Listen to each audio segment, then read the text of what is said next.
Con motivo del 8 de marzo, Día Internacional de la Mujer Trabajadora, desde el Consejo General os presentamos el 9º capítulo de Esto también tiene que ver con el género. En esta ocasión hablaremos sobre mujer y discapacidad.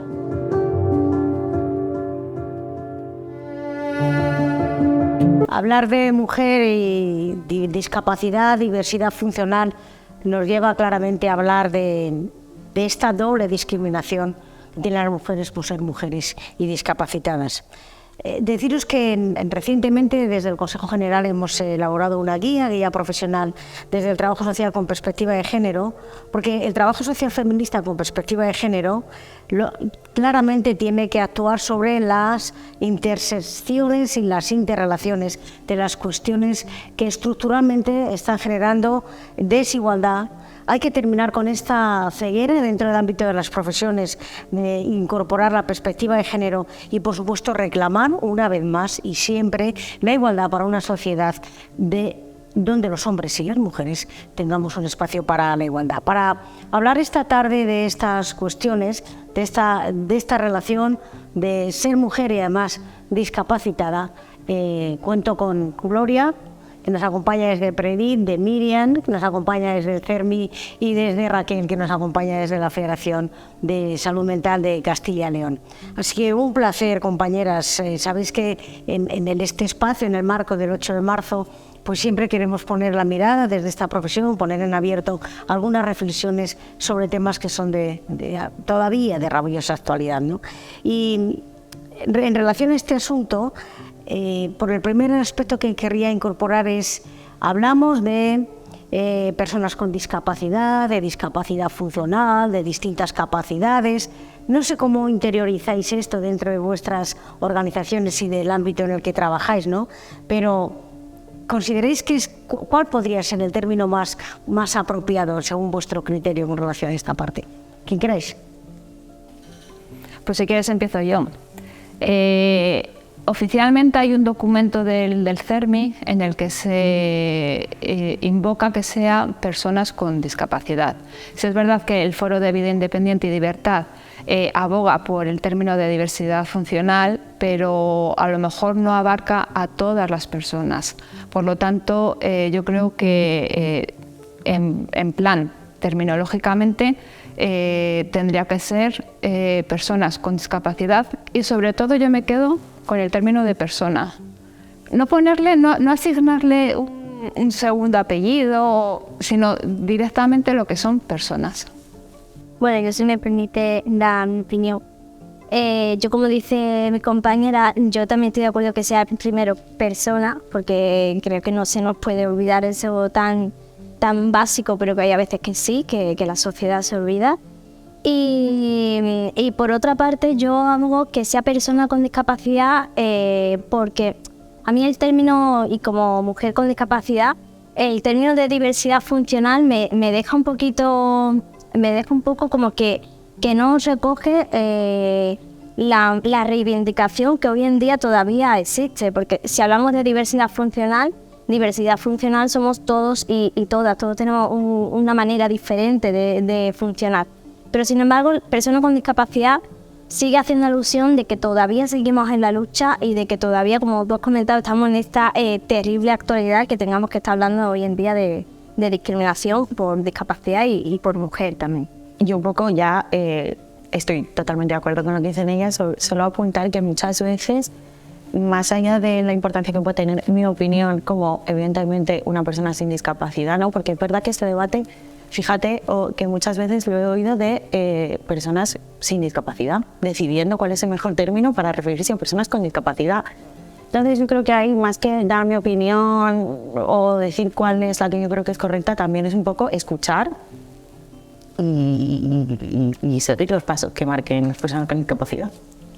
Bueno, yo creo que también este puede ser un momento para que pidamos, una vez más, que en nuestra Constitución desaparezca de una vez el término de minusválidos, ¿no? Creo que es importante. Esta es una tarea en la que estamos todas las organizaciones, gran parte de las profesiones que estamos trabajando en el ámbito de lo social y del espacio de la salud también. Bueno, pues pedimos que esta sea una modificación ya, ¿no? Esto dignifica Y también el lenguaje dignifica, no es casual, ¿no? Que las cosas sean como son. Así que, bueno, pues creo que estamos totalmente de acuerdo en que este es un elemento que toca también decir y poner en abierto, ¿no? Y sí es verdad que la agenda internacional en el espacio de los Objetivos de Desarrollo Sostenible contempla la protección de derechos para las personas con discapacidad en al menos 5 de los 17 objetivos que tiene, y que este año, en el 8 de marzo de 2023, el lema de la reivindicación feminista es por un mundo global inclusivo, innovación y tecnología para la igualdad de género. Son iniciativas de carácter global que, sin lugar a dudas, visibilizan y mucho cuál es el espacio de la desigualdad de las mujeres con discapacidad en ámbitos pues tan gruesos, ¿no? Y tan grandilocuentes como es esto de la innovación y de la tecnología, ¿no? Pero ¿qué papel pensáis que juega, que puede jugar la innovación y la tecnología para esta igualdad de las mujeres con discapacidad? Bueno, pues yo, cuando estaba haciendo esta pregunta, yo he pensado en dos vías. Por un lado, cómo la tecnología, cómo la innovación puede promover la autonomía personal de las mujeres con discapacidad.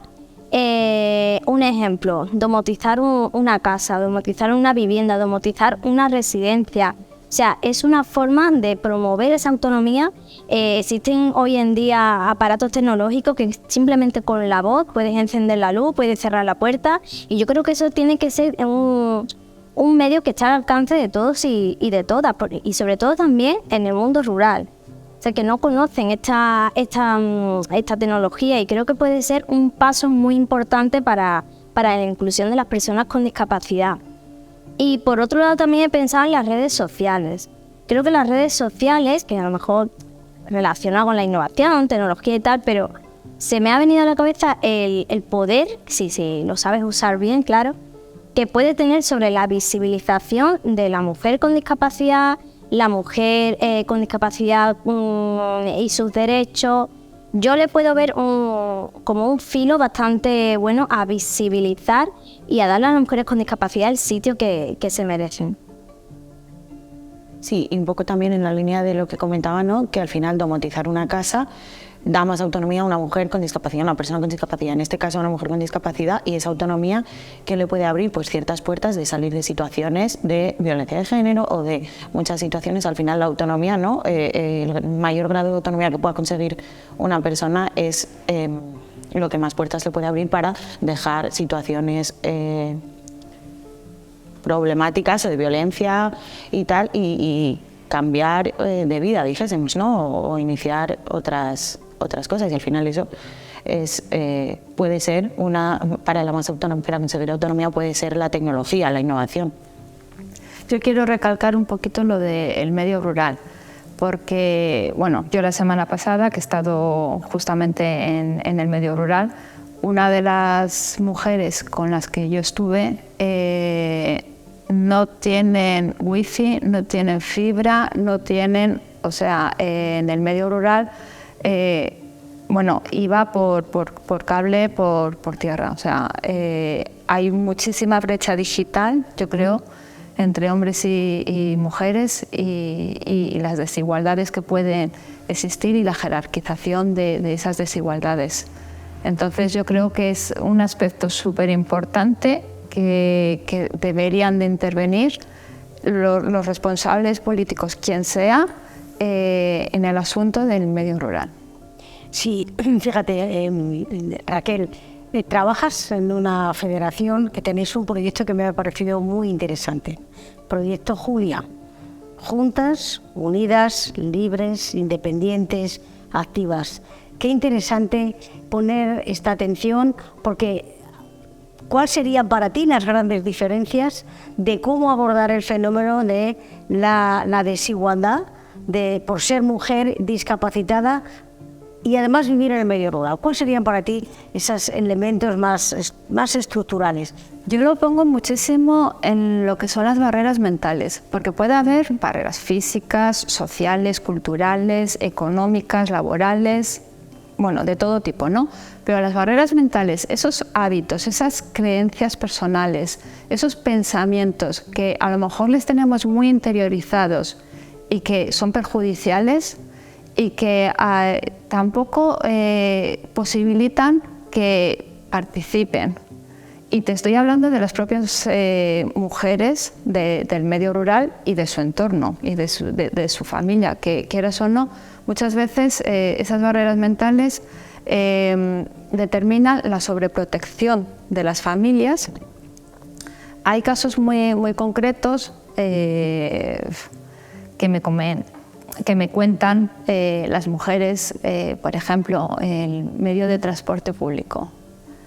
Es que en ciertas zonas no hay.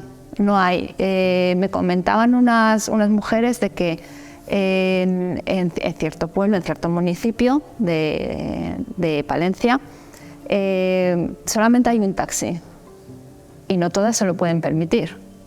Y la capital, si necesitan servicios médicos especializados, la capital está a 60 kilómetros.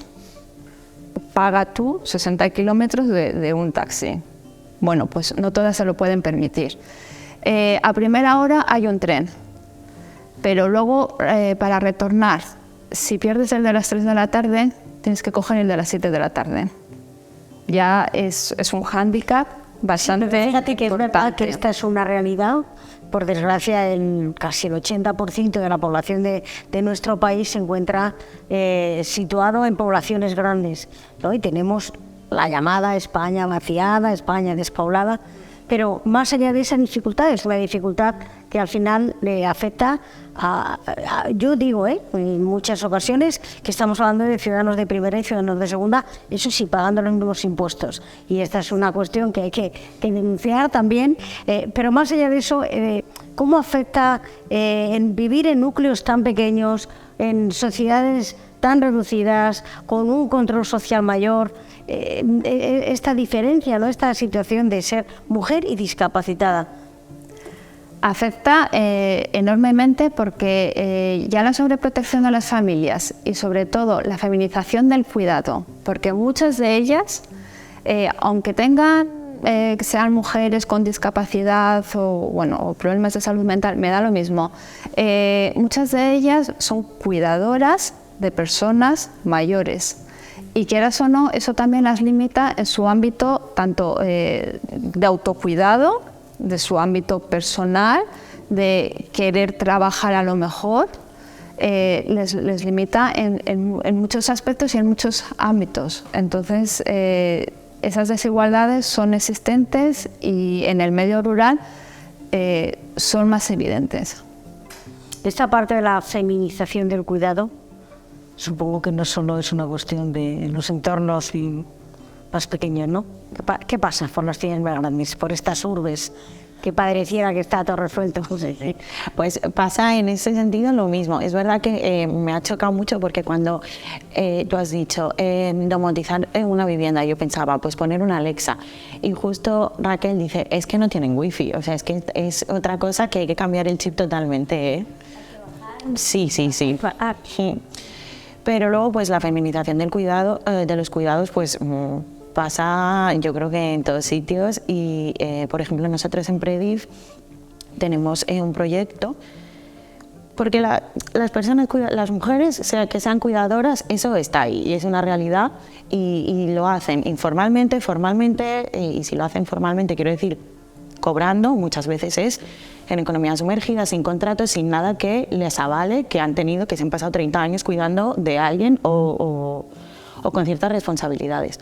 El proyecto que tenemos en Predif es formar en asistencia personal a mujeres en situación o riesgo de exclusión, que muchas veces llevan haciendo esto de manera informal o en economía sumergida muchos años, darles un título y que puedan ser asistentes personales de mujeres con discapacidad. Entonces, así, por un lado, las mujeres con discapacidad reciben la asistencia personal que necesitan y las mujeres en riesgo de exclusión les damos una vía de empoderarse a través de, por fin, poder conseguir dinero propio, un trabajo, cotizar. Bueno, pero quizás también teniendo como perspectiva que esto de los cuidados en una sociedad a la que queremos ir, que sea igualitaria, también tendríamos que estar incorporando... Por supuesto. ¿Los señores de este país no saben cuidar? No, ya, no. Eso es verdad que eso sería el próximo, ¿no? Este es el proyecto que tenemos. Es verdad que al final a lo que hay que ir no es que el cuidado sea feminizado y cobren, sino que el cuidado sea repartido, que cuide yo y cuide también el señor que vive en esta casa, ¿no? Pero bueno, esperemos que lo consigamos. Desde luego hay que cambiar las masculinidades. Claro que los hombres pueden cuidar.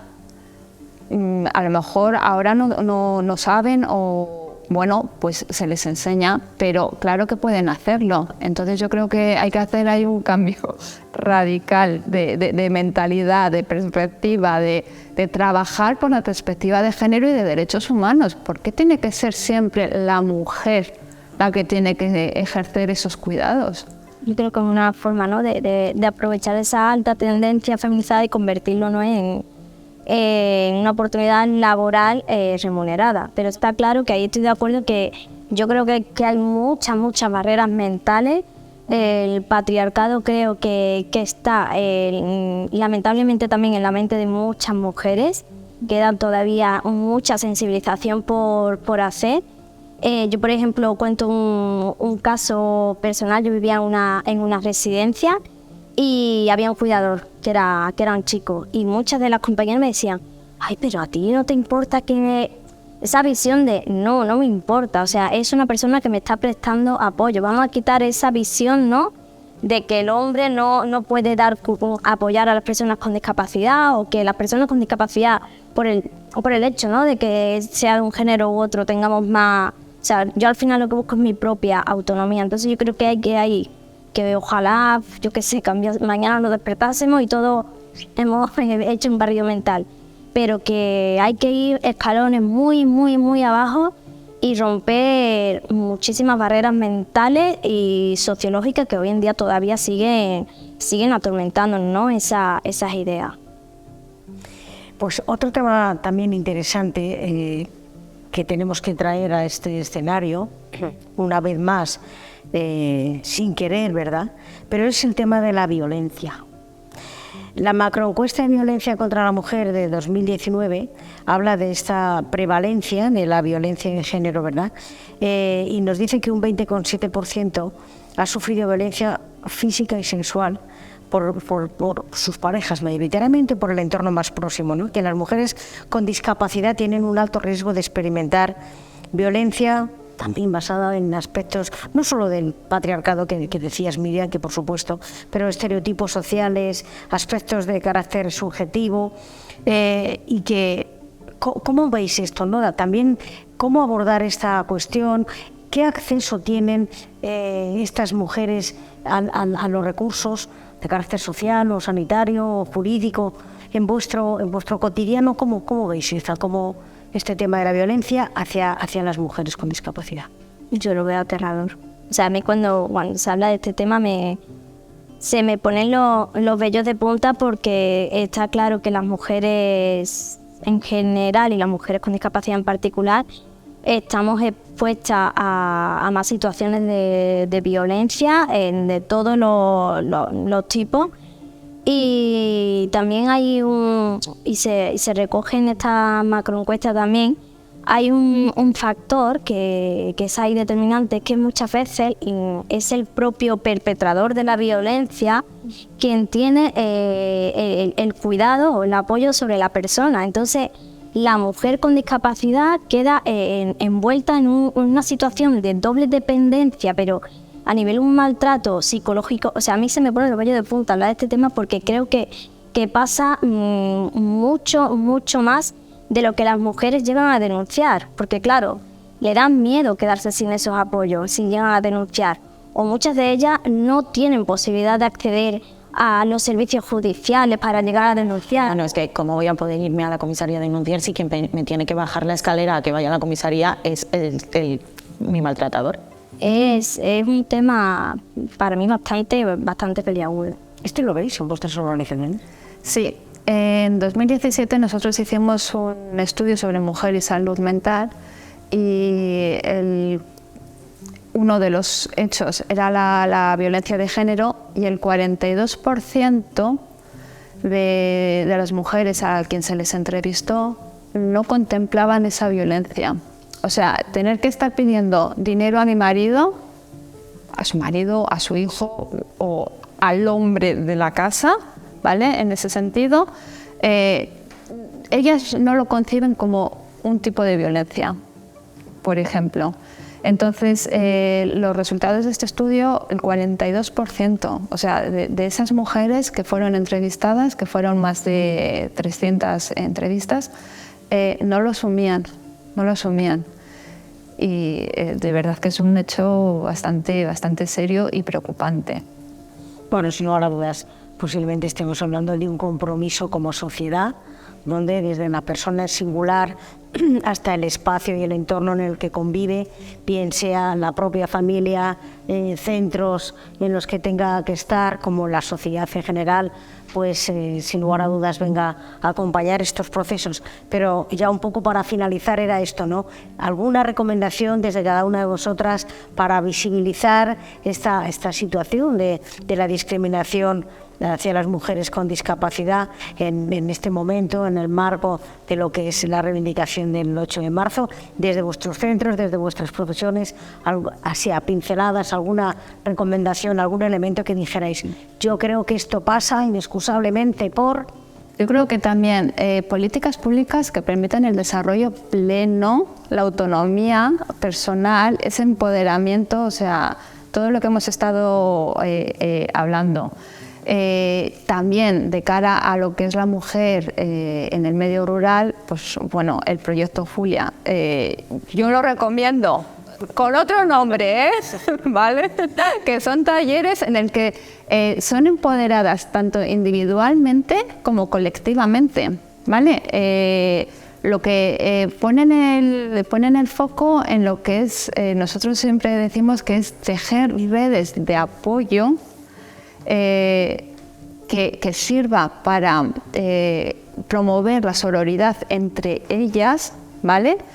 Y reduce lo que es el aislamiento, la soledad, el estigma que también le hay, ¿vale? Y sobre todo crean redes de amistad más allá de las familiares. Porque muchas veces en el medio rural lo que pasa, solamente te envuelves con lo que es tu familia. En cambio ahora, en el momento de que participas socialmente, que vas a un sitio y tejes esas redes de amistad, yo creo que y que son de apoyo mutuo, en el que en este sentido yo qué sé, tengo una problemática, oye, pues a mí me ha funcionado hacer esto. Otra puede decir, pues a mí me funcionó esto. Grupos de autoayuda, ¿no? Grupos, sí, trabajo grupal, trabajo comunitario para encontrar la autoayuda y el apoyo. ¿Alguna cosa más que queráis comentar? Yo diría que financiación, que asociaciones que hacen trabajos y tienen proyectos geniales los tienen que cerrar porque al año siguiente no les dan o lo que sea, que por favor financiación. Y también ahí creo que es muy importante escuchar a las mujeres con discapacidad. Yo soy una mujer feminista sin discapacidad y cada vez que hablo con más mujeres con discapacidad pienso en lo alejadas que estamos, las reivindicaciones que tenemos que escuchar, porque de verdad si nosotras lo tenemos muy difícil, las mujeres con discapacidad lo tienen 5 veces más difícil. Yo información, o sea, yo creo que hay que dar información, aunque suene muy general y tal, pero creo que a las personas con discapacidad en general y a las mujeres con discapacidad en particular nos falta mucha información, para saber cuáles son nuestros derechos, cuáles deben ser nuestros derechos, y que podamos elevar esa lucha a que se generen políticas públicas, que se den recursos que pongan a las mujeres con discapacidad en el foco para conseguir de verdad la deseada igualdad de género. Muy bien. Pues Miriam, con estas palabras terminamos. Gracias Raquel, gracias Gloria, gracias Miriam, un placer. Y bueno, seguiremos trabajando por visibilizar una situación como es la de la discapacidad y las mujeres con discapacidad. Así que un saludo fuerte, un abrazo y encantador. Gracias. Gracias.